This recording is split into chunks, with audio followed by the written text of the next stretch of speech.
Good afternoon. You are listening to the Labor Forum here on WRFG 89.3 FM in Atlanta. Kind of a sunny day today. We're excited to see that.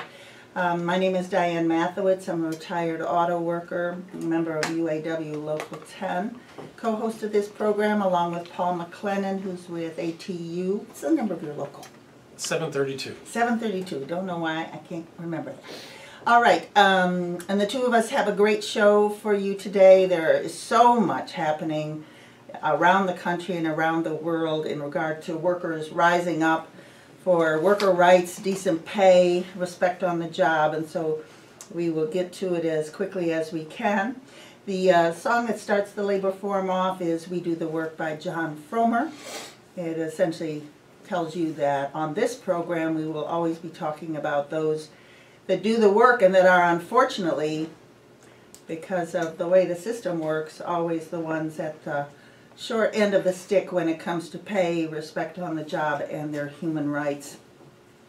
The opinions that are expressed on the Labor Forum are not necessarily those of the Board of Directors, staff, or volunteers here at WRFG. We're going to go right into our two segments that start the program off, the labor headlines and This Week in Labor History, because we have three callers calling in. First, we'll have a caller from the Georgia Capitol down here in downtown Atlanta.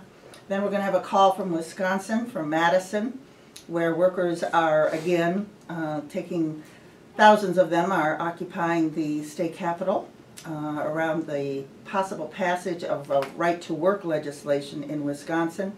And then lastly, we were going to have a call in from Boston, where the Boston bus drivers are now in negotiations with the very anti-union company Veolia.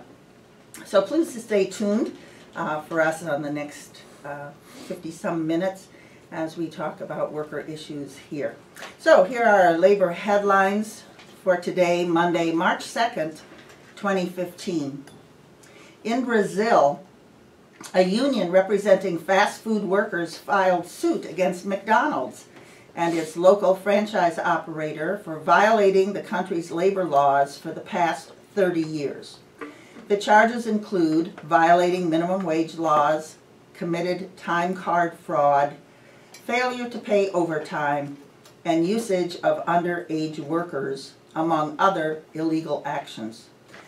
The lawsuit seeks to prevent the opening of any more stores in the country until the corporation, McDonald's, and its franchise operator comply with the law. In addition, the suit asks that McDonald's be fined penalties of up to 30% of its revenue in Brazil. So I guess what we experience here in the United States with McDonald's is actually a global policy, huh, Paul? Not unique. Not unique. But in Brazil, they certainly have taken them to court on this. Here in the U.S., tipped workers, such as restaurant servers in New York State, will see their minimum wage go up to $7.50 an hour before tips from the current $5 an hour starting December 31st this year. And by the way, we've had programs on this, but the minimum wage for tipped workers in Georgia is, hold on to your seat, $2.13 an hour. That's the minimum wage for all those people in restaurants that serve you, for many others that receive tips, such as, valets at all these different places, $2.13 an hour. As part of the national movement to raise the minimum wage, New York's is scheduled to go to $9 on the same day as the tipped workers' new minimum wage will be $7.50. 7 states, including California, have abolished the separate tipped wage altogether, meaning service workers are paid at least the minimum wage before tips. And lastly, here in Georgia, the work of many organizations, including 9 to 5 Working Women, has resulted in a victory for workers seeking employment who have a criminal record. The movement to ban the box celebrated when Governor Deal signed an executive order on February 23rd, banning the state from requiring job seekers to disclose their criminal history on the initial application with the exception of some, quote, sensitive government positions. On most employment forms, right after your contact information is a question about whether you have ever been arrested or convicted of a felony. A yes on that question in that box usually means the form gets discarded immediately. A well-qualified individual now gets the opportunity to discuss the circumstances of that arrest or conviction in the interview stage. 13 other states and dozens of municipalities, including Atlanta, have similar ban-the-box policies. And in 6 states, it applies to private as well as state hiring. Congratulations to all those who work to make it possible for workers to get a chance at a job. And now we'll move to Paul with This Week in Labor History. Thanks, Diane. We have a few events this week related to slavery, a topic which has come up often here on the Labor Forum. This is no accident. Slavery is central to the formation of the economic development of this country. Out of the horrors of slavery, the United States grew into a modern industrial and capitalist economy. The story of slavery is a story of brutality and violence, but it is also a story of survival and resistance. And this resistance created a history and culture that sustains this country's deepest dreams of freedom. The first American slave ship, Desire, sailed from Marblehead, Massachusetts on March 2nd, 1637. Its holds were divided into racks, 2 feet by 6, fitted with leg irons and bars. Previously, only English ships carried slaves. With this, America fully participated in the slave trade, not only as a consumer, but as a trader. On its maiden voyage, it exported captured Pequot Indian slaves to the West Indies. On its return, it brought back African slaves to Connecticut. Through the rest of its existence, the ship transported captured Africans to the West Indies, Virginia, and Georgia. On March 2nd, 1807, Congress abolished the African slave trade. Since that first voyage, nearly 15 million Africans had been transported as slaves to the Americas. Overall, the African continent had lost 50 million people to slavery and the deaths associated with it. Another 250,000 slaves were continued to be imported illegally up to the Civil War. On March 3rd, 1859, the largest recorded slave auction in U.S. history took place on a Georgia plantation. More than 400 men, women, and children were auctioned in order to pay debts owed by Pierce M. Butler through gambling and the financial crash of 1857-58. Pierce Meese Butler, the owner of the slaves who were sold, inherited his wealth from his grandfather, Major Pierce Butler, one of the largest slaveholders in the country. One of the signers of the U.S. Constitution, Major Butler was the author of the Fugitive Slave Clause and was instrumental in getting it included under Article 4 of the Constitution. The grim sale, which took place over 2 rainy days on the eve of the Civil War, was referred to as the Weeping Time. Compared to monuments to the Confederacy seen everywhere in the South, there is only an historical marker in the center of a small plot of a fenced-in city park 2 miles west of downtown Savannah to mark this tragic event. Finally, on March 6, 1857, the Dred Scott decision by the U.S. Supreme Court opened up federal territories to slavery and denied citizenship to blacks.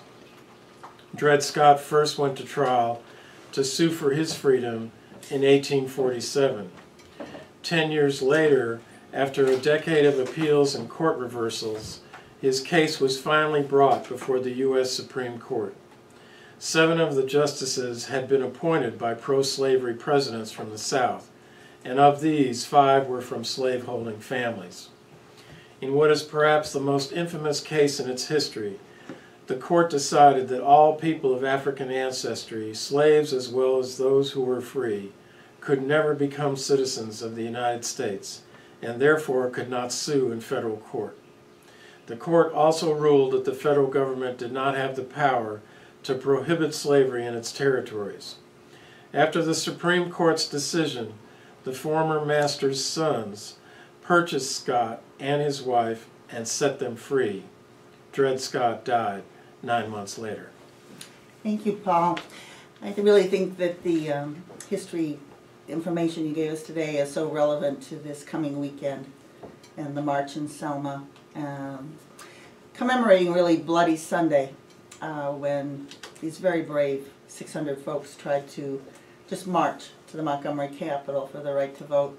So we are going to go ahead and take a brief pause here for a message from WRFG. Please stay tuned. We're back. You are tuned into the Labor Forum here on WRFG 89.3 FM in Atlanta. Again, my name is Diane Mathewitz. I'm a retired auto worker. Paul McLennan is the co-host here today. Tamika Atkins, who is usually also one of our co-hosts, is not here today.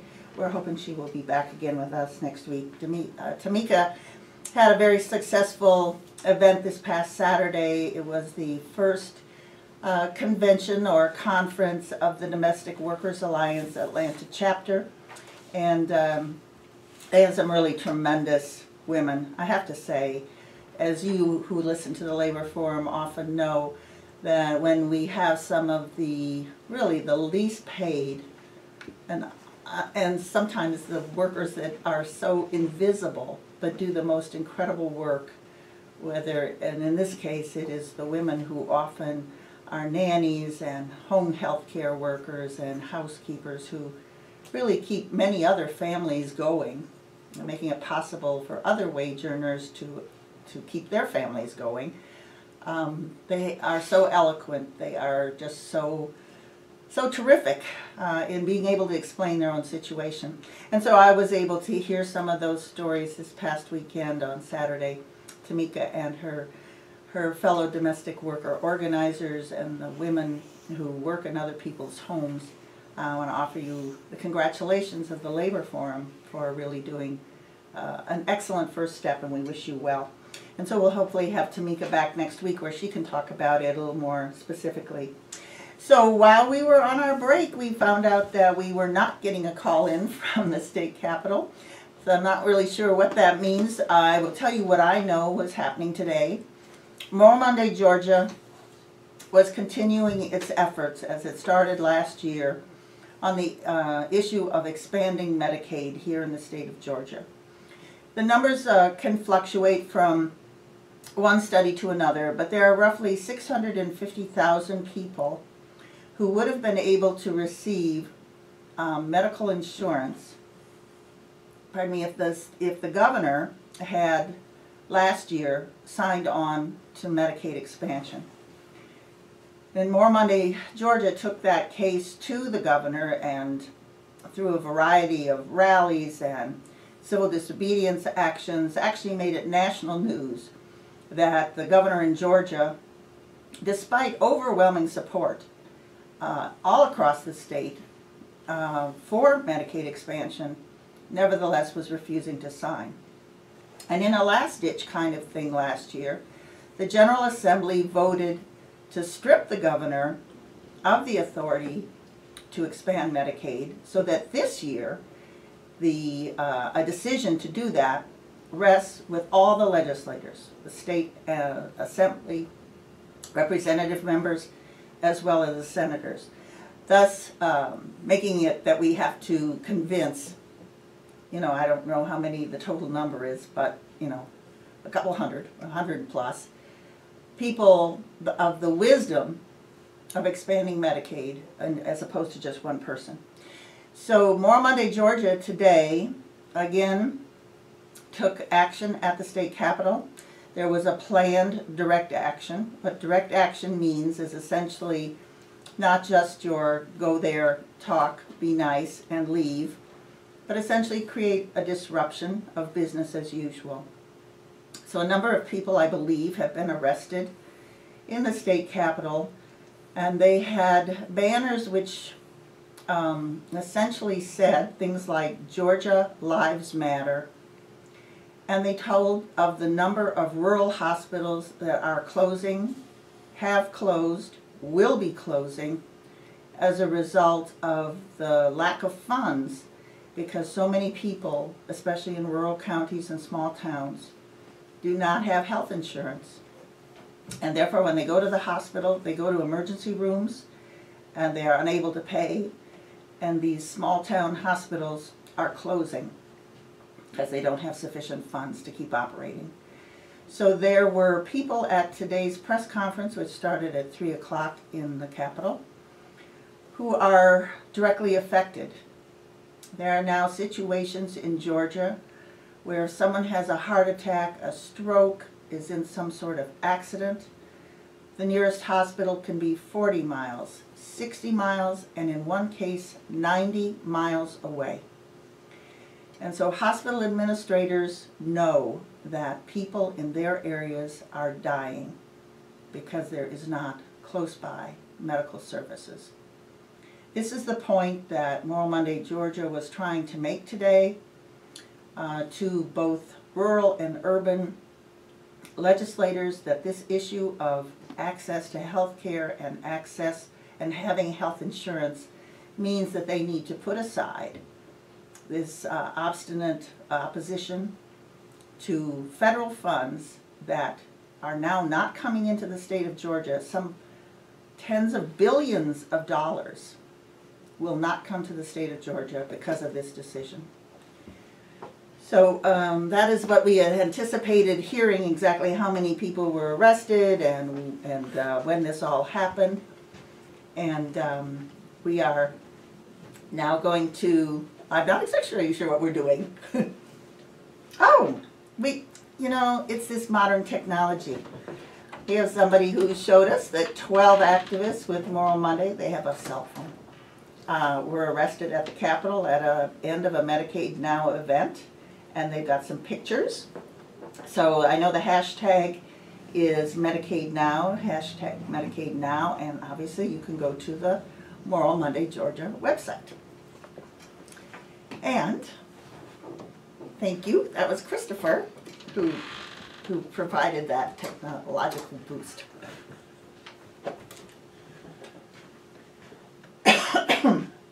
So I still have a cold, but we're struggling here to be able to bring you the latest news. I'm going to say a little bit now about who our next caller is. I hope this is going to work out because she's also in the Wisconsin Capitol. And we're looking forward to a call from Connie Smith, who is a surgeon, surgical technician at a hospital in Wisconsin. And just some backdrop. It's so hard, a couple of years ago we were all glued to our television screens and our computers, etc., watching as literally tens and tens of thousands of people in Wisconsin who were appalled and were opposed to the policies that were coming from their governor. His last name is Walker. Was proposing. And this is a state that, has always been so progressive in so many issues. And so he helped orchestrate an incredible campaign against public sector workers, depriving them of collective bargaining rights. And this year, they want to extend what's called right to work. Is that Connie on the phone? It is. Excuse me, folks. So Connie, hi. Connie, hi. Can you hear me? Yeah, I can hear you. Can you hear me? Absolutely. I want to thank you so much for calling in. Are you actually in the Capitol in Madison right now? No, I am not. I had to work today. Okay. And so I'll be going out to the Capitol on Thursday. Okay. But you are totally in touch with this whole struggle. Could you first start off by telling us a little bit about what you do and your union, and then how it is you got involved in this fight against the right to work law? Yes, I am a surgical tech in a private hospital here in the city of Milwaukee. We're the only unionized hospital in our city. There's several other hospitals in our city. And I have been involved in my union for over 12 years. And initially, I really got involved in this big fight back in 2011 when our governor started attacking our public sector workers because part of our union are some of the behavioral health nurses in the Milwaukee County Behavioral Health Department. And so I was really active in 2011. So when I heard that he was going to push through right to work, I got right to it and wanted to be involved. I was out at the Capitol last week Tuesday, and I was in the room when the senator called to close to the testimony, and he didn't give. There were 1,751 people that wanted to speak against the bill, and only 25 people to speak for it. And I was one of the people that didn't get to speak or have my voice heard at the time. All right, Connie, Georgia is a right-to-work state, and many people think, oh, right to work, that sounds like a good thing. Everybody should have a right to a job, but that isn't what this means. Could you describe, in case there's any of our listeners who may not understand this, what exactly right to work means, particularly in a state like Wisconsin? Right.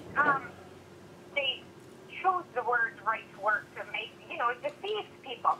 Because really what it is right to work is saying that when somebody comes into a unionized facility, for example, my hospital, if they choose to interview and come into the hospital, they let them know that it's a unionized hospital.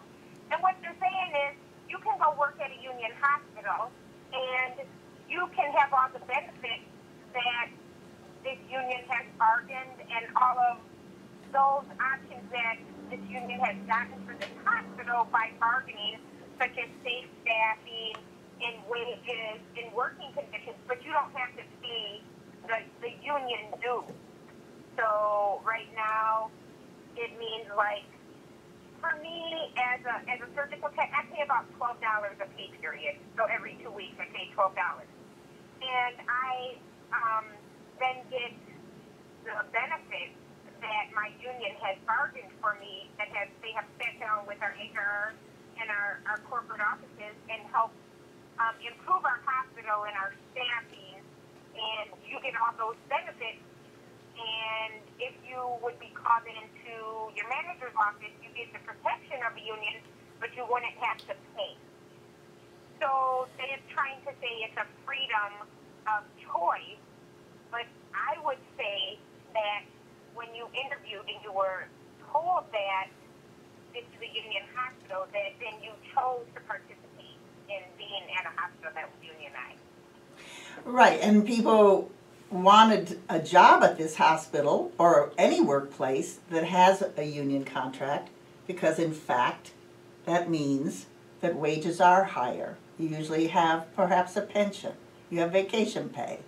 You have all these other things. That's why people want to work there. Correct, and we do.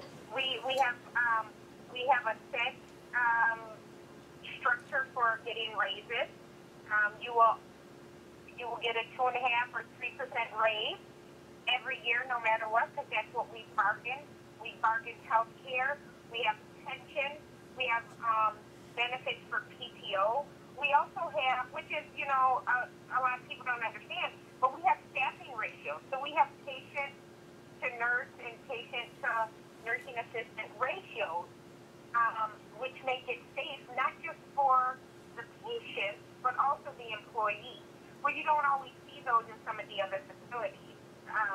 You get more patients, it can be unsafe. They have the ability to mandate in other places where they make it stay excessive hours without sleep. Well, we have language in our contract that doesn't allow that.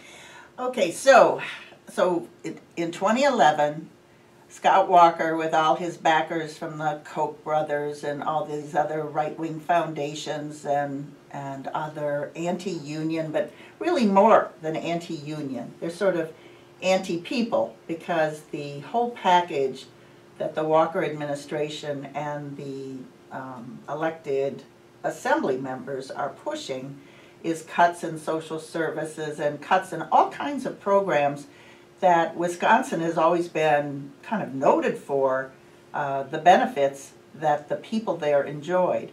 So do you have an opinion about why it is that Walker and his cohorts have decided to take on really the people of Wisconsin?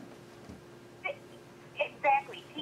This administration is being pushed by the Koch brothers and the Bradley Foundation and other special interests to really fight the workers in Wisconsin and the children of Wisconsin and the people of Wisconsin when they are taking away senior care and Medicaid. We call it Badger Care here in the state of Wisconsin, and education.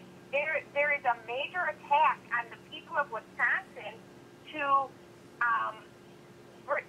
for big business. It's when you aren't really listening to the voice of the elected people who have elected you, and it's all special interests out there trying to push to bring down wages and to bring down the people of Wisconsin, because that is going to be the reality.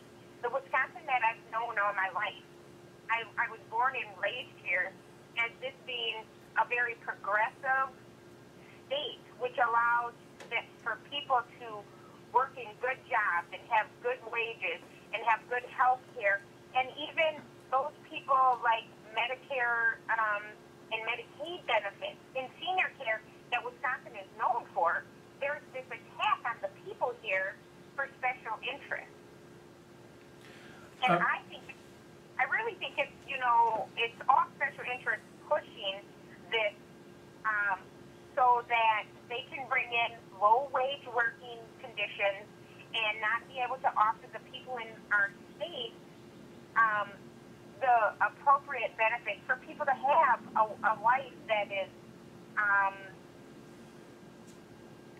a good life to live and not have to live in poverty.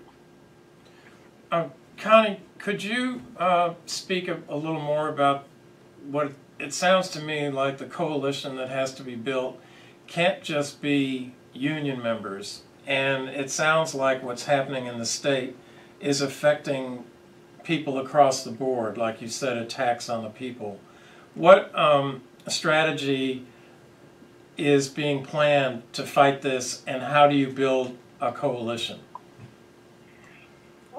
We're seeing that here in Wisconsin, not just our union, but we're working with other groups across our state, like 9 to 5, and the religious people in our state, to say that this is bigger than just attacks on the union. This is attacks on the people of Wisconsin.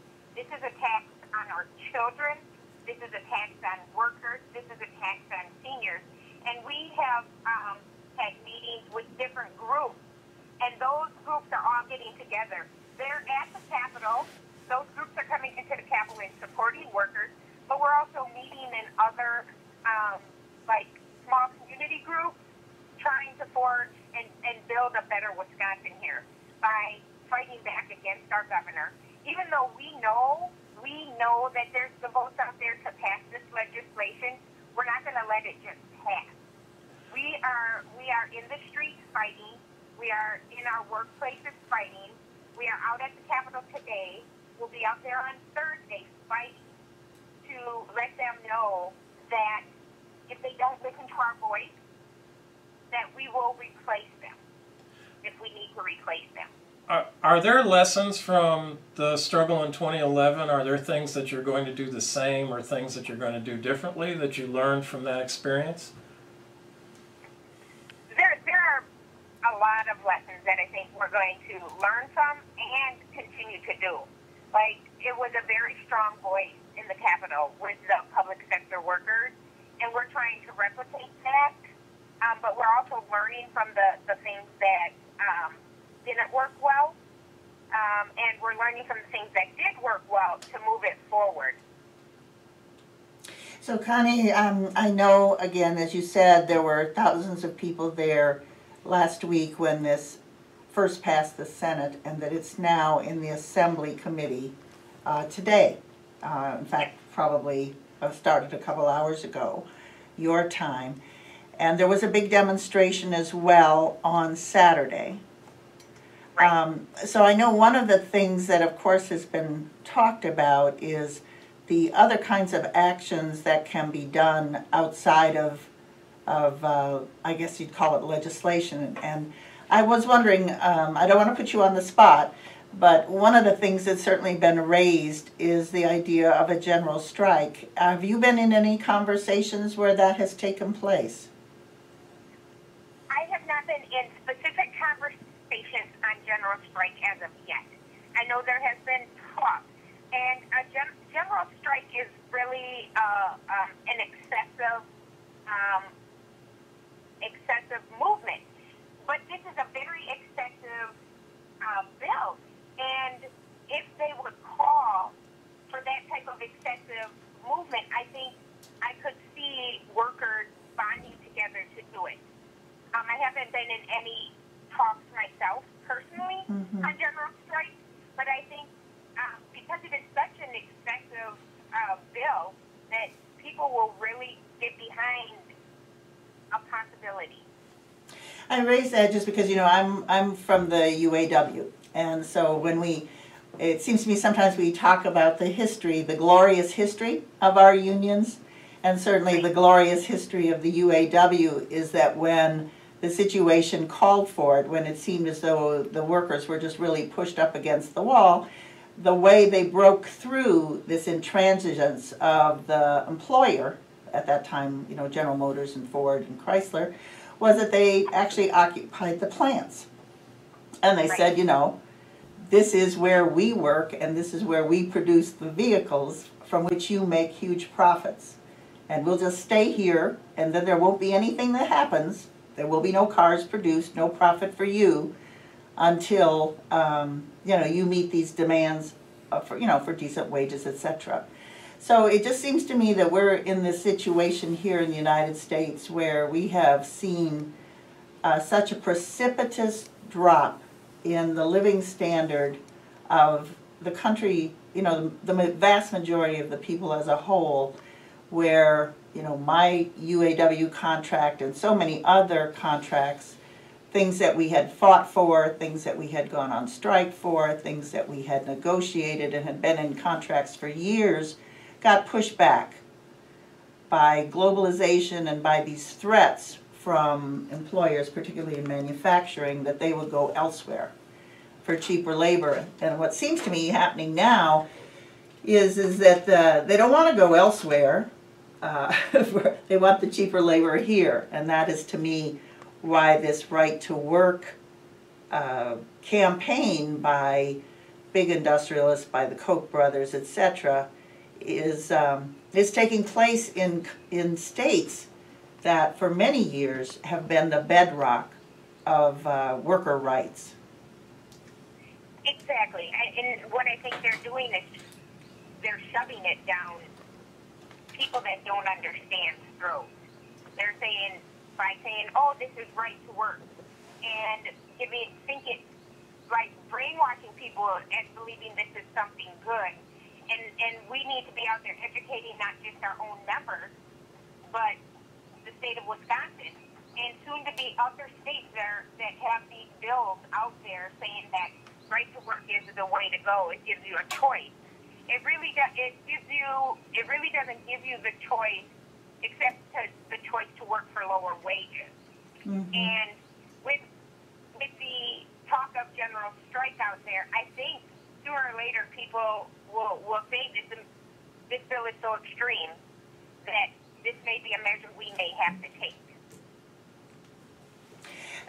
So Connie, all right, so was this a surprise? My understanding is that when Walker ran again, he essentially said he didn't have much interest in a right-to-work law being passed. Am I correct on that? And that he's now just totally flipped around and turned his back on a so-called campaign promise? Okay, go ahead and mute your phone. Yes, I don't believe so. It was truly a surprise. I think that, you know, I mean, he did. Okay. I think he flipped his. He said it was a distraction and he wasn't going to push right to work. But I think we all knew sooner or later somebody was bringing it. I think what happened was his president. What I know happened is his presidential aspirations has pushed this more to the forefront in Wisconsin. Aha. It was coming. It was coming, and we were prepared for it. And then he said, "This is a distraction," but we never let it out of our sight. We knew when he pushed through and when he brought about Act 10 back in 2011, that sooner or later he was going to back off on that statement that right to work isn't what he wanted. Connie, I want to thank you so much for giving us your time. Our next caller is in, and this is another really important struggle. This is the Boston bus drivers. Local, it's a steelworker local up in Boston, has been one of the most progressive unions in the whole country. And their leadership and their contract is also under attack by a company known as Veolia, which operates all kinds of transportation, water, just has their little fingers everywhere, and everywhere they are anti-worker. So we have a Boston bus driver on the line, and so we want to thank you so much for calling in and letting our listeners here in Atlanta know what's happening in Wisconsin and how important it is for every worker everywhere to be on the side of your fight. Thank you, and wish the people in Boston good luck from us in Wisconsin. All right, thanks so much. So we've been talking to Connie Smith, and I hope Gary is on the phone. Hi, Gary. Yes. Can you speak up just a little bit, Gary? So I'm so excited to have this interview with you. Well, I appreciate your call, and I appreciate your time, and also I appreciate you trying to get us out there to the public in Atlanta to let them know what's happening in Boston. Okay, so just a little introduction. We are speaking with Gary Murchison, and Gary is one of the Boston bus driver leadership of his union, who was fired by this company, Veolia, which I want everybody here in Atlanta to know, they are here. Veolia is here. They operate bus systems and shuttle buses, and sooner or later, we will no doubt have a campaign here in Atlanta around Veolia. And Gary was one of the leadership that was fired illegally, fraudulently, I don't even know how many words to use, by Veolia. And his membership has been fighting to get these 4 people hired back. And so Gary, do you want to just, if you can, in just a few sentences, tell us a little bit about how Veolia has responded to the fact that you have a bus driver union and a contract which really defends your rights as workers. What have they done? Well, they've came through the door, and I'm here to tell the brothers and sisters in Atlanta that their plan is intimidation, intimidation, intimidation. That's what they've done thus far since they came through the door. But as Boston school bus driver, I've been a driver since 1984, and intimidation doesn't actually work with us. You can ask any of the other previous bus companies that's been in place before Veolia. Our main objective is that the membership will more or less dictate to them. They do not dictate to the membership. If they do not more or less follow our contract, then they are in trouble, which they have been since the day they came in through the door.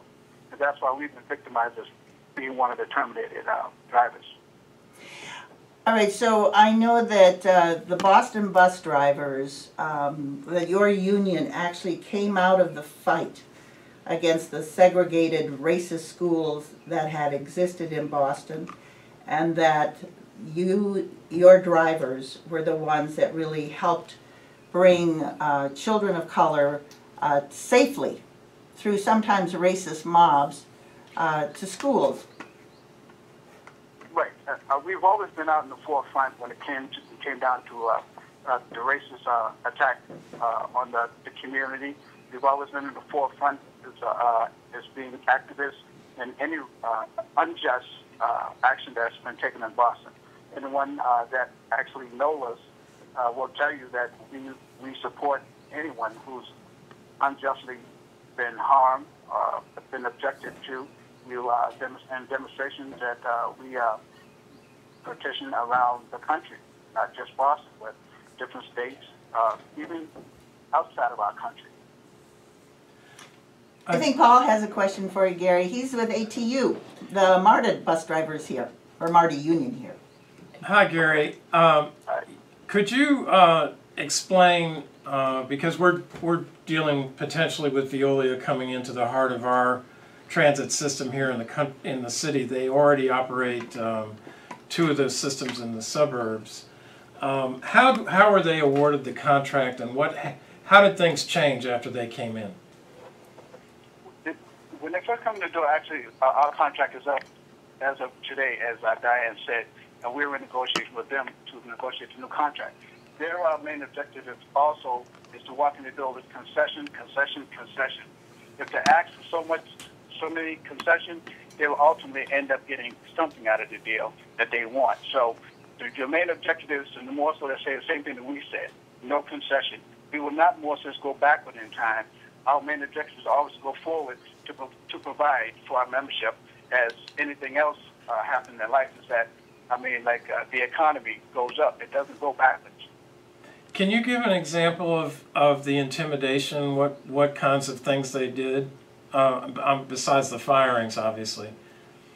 Well, one of the things that they actually do is that they try to intimidate your workforce. Whatever they do, they will more so make some kind of example out of not just the fire drivers, but out of our drivers.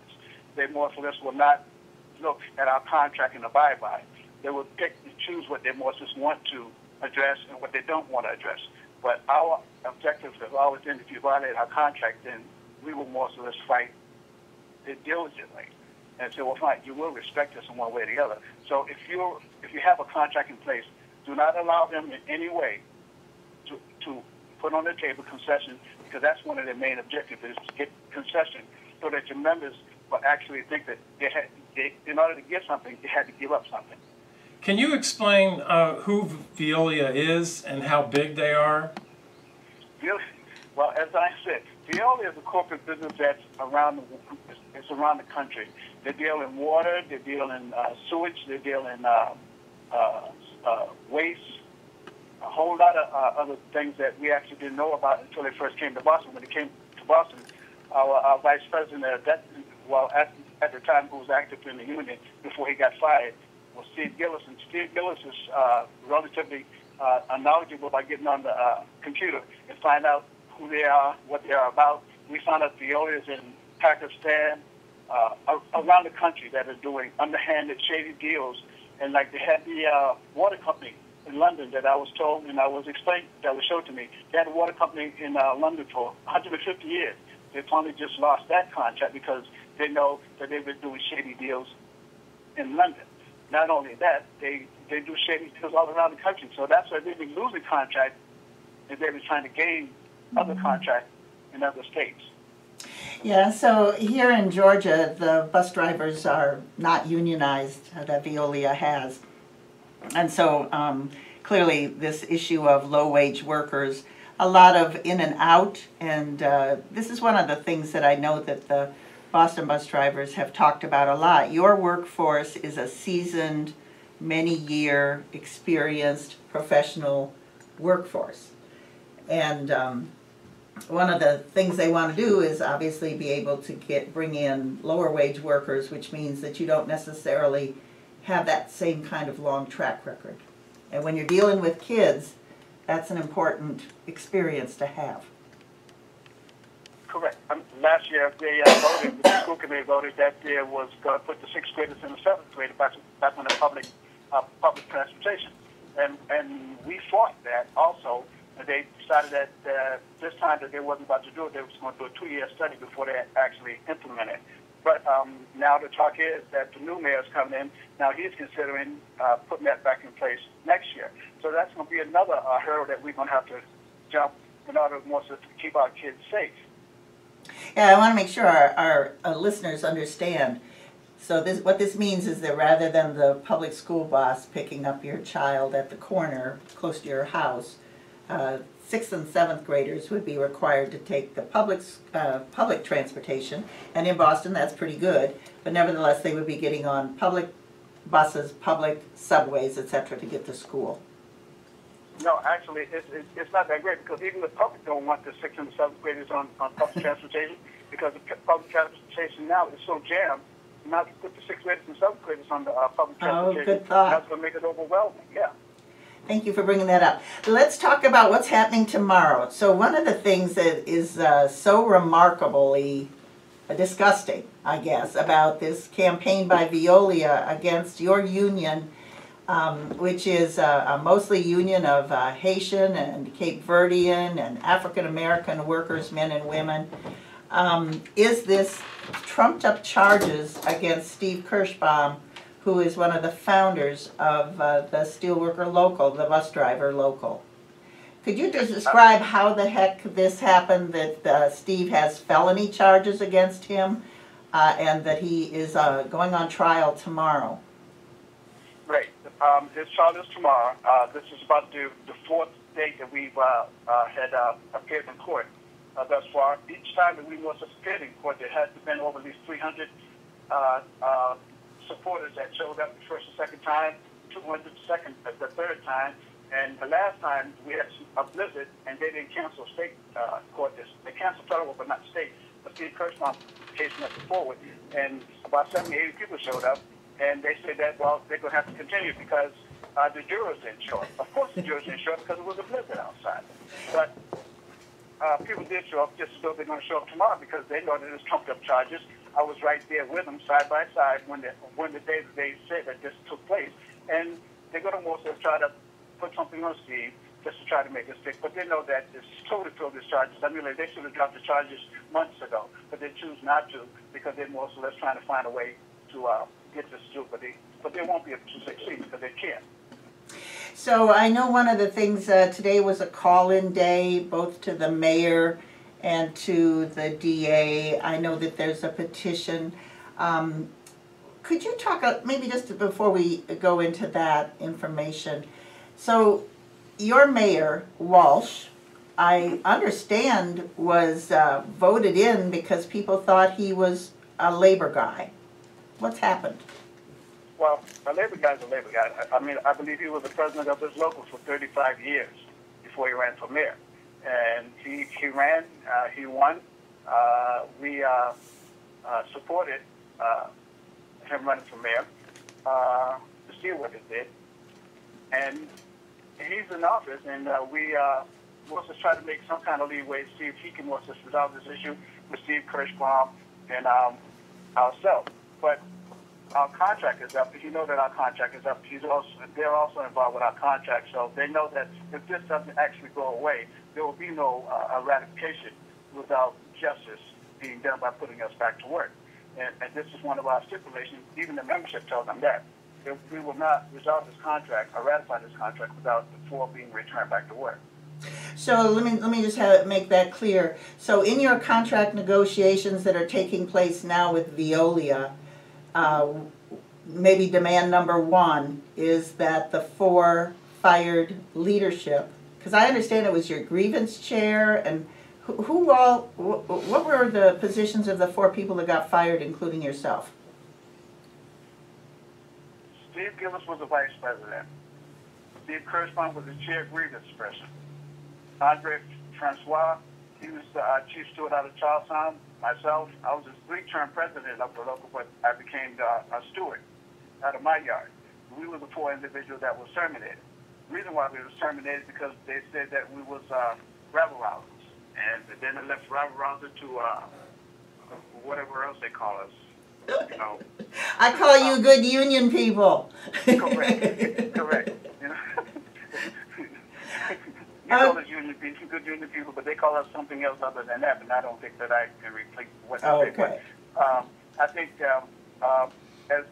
as we speak on the phone today, our main objective always has been our membership is there for anyone, anything, and they know that. That's why they picked out the four of us.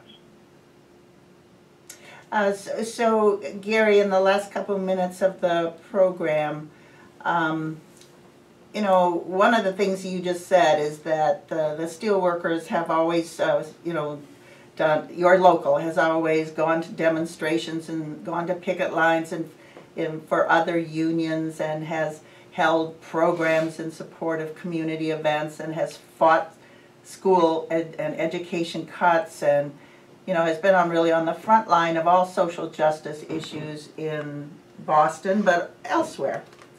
So I think it's time, you know, that you get some reciprocity. So if any of our listeners are interested in weighing in solidarity with the struggle of the Boston bus drivers, is there a website or Facebook where they could help sign this petition, make these phone calls to these elected officials? In other words, let people in high positions, Veolia included, know that they've really touched a hornet's nest here, and that we're all coming to your aid. Thank you.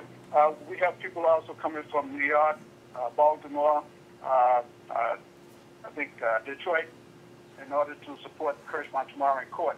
But if people want to more, so let's send online. Our email address is bostonschoolbusdrivers5.org. So that's Boston School Bus Drivers, plural? No, just Boston School Bus 5. Oh, Boston School Bus 5.org. Okay, so that's the website. Yes. And is that the same thing they look up for Facebook, or? They can go straight online. They don't have to actually go to Facebook. Okay. All right, so listeners, that's the address on your computer, Boston School Bus 5, Boston School Bus 5.org for ways that you can help. All right, Gary, you've got about like 30 seconds or a little bit more. What else would you like to tell our listening audience here in Atlanta about either your union or why your fight for a decent contract and for the return of the leadership back to your jobs is important to workers here? I truly believe that the brothers and sisters that's in Atlanta that Veolia is involved with, is that I think we need to more just get a point across to you guys that do not fear these people. They're just people. They're fear-mongers. They more just feed on your fear. Intimidation is their main objective. Never allow anyone to intimidate you that will more so less have your children and your family more so less suffer the consequences of fear. We never more so submit to fear. We will never submit to fear. We hope that you will more so stand, and if you need our help, the information that I just gave you, Boston 5 School Bus, the Boston School Bus 5.org. If you need any information from us, we'd be more than happy to help you to get on your feet or to stay on your feet in order to fight these type of people that are actually out for making a profit off you. Thank you so much. So listeners, you have been hearing the voice of Gary Murchison, one of the strong fighters of the Boston School Bus Drivers. This is a struggle well, really, I think you all guys have been around 40 years or now, and you have always been on the front lines. Thank you so much for calling in, and I hope that you have a great turnout tomorrow, and of course that the court finally decides to throw these ridiculous charges out, and that you win a great contract with Veolia. Thank you. Right, bye, Gary. Thank you, Gary. All right, thank you. So I hope everyone has enjoyed this program. We've had two really wonderful union activists, one from Wisconsin, Connie Smith, who talking about the struggle against right to work in Wisconsin. This really anti-labor legislation being crammed down the throats of Wisconsin workers by the 1%, and likewise in Boston. Please stay tuned to the Democracy Now!, which comes on next. And of course, tune in again next Monday, 4 to 5, for some more news from the working people of the United States and the world. Bye-bye.